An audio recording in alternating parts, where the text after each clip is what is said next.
So in terms of where there are lessons learned from other markets, what we see at Laureate is that there are regulations that can enable or regulations that can hurt online education. And I would say that from a learning standpoint, one would be if the Digital Education Board, which is the board that governs online accredited education in India, were to have certain rules and guidelines more clearly set that would enable credit to be available, college or university credit to be available in a much more flexible way. Currently, the regulations are quite restrictive.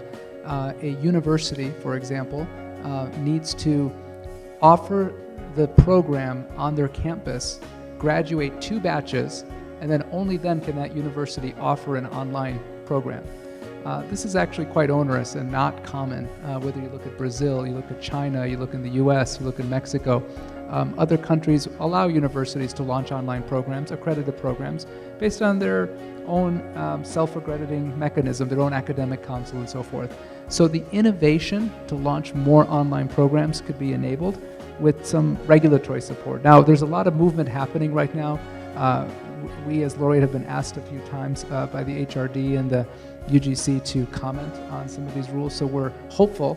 If those regulations come. Now, I think all of us can appreciate that we can't rely on hope alone, so we have to think about other things when it comes to movement of laws and regulations in any country. But I think that one learning is the opportunity for the context, for the game to be played with rules that are really clear to enable online learning.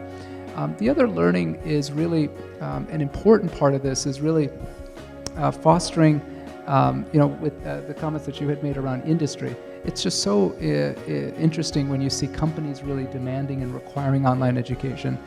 So I think one learning that I've seen is that in the US context, for example, companies provided a lot of support for online education.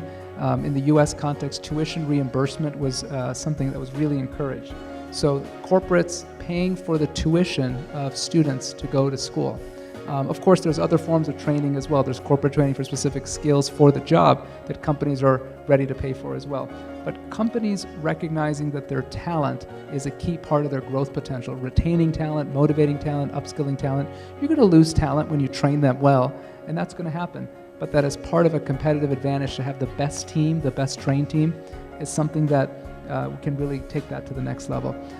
That all being said, I think that there's many lessons that India can provide to the other parts of the world.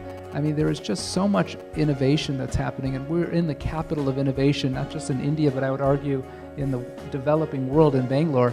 I think this is a great place for this type of conference to have a chance to dialogue and interact with individuals in the room that are at that intersection of learning and technology. And I think there's so many exciting things happening in education technology, in new types of business models, in new ways to deliver learning. A lot of it's happening because of the outsourcing, the BPO, the captive, but also just the intersection of the innovative spirit right now.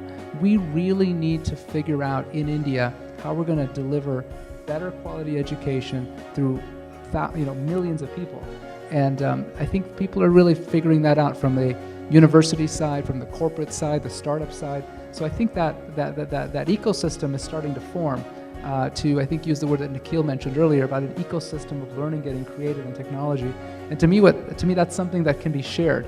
That type of dynamism is something that, man, I would love to see that in a Malaysia or in a Thailand or in many of the other countries in this region, and certainly in pockets of Africa. So I think there's lessons that we in India can take from others, but then there's these fostering of ecosystems that are starting to get created that could be also exported at some level, at least conceptually.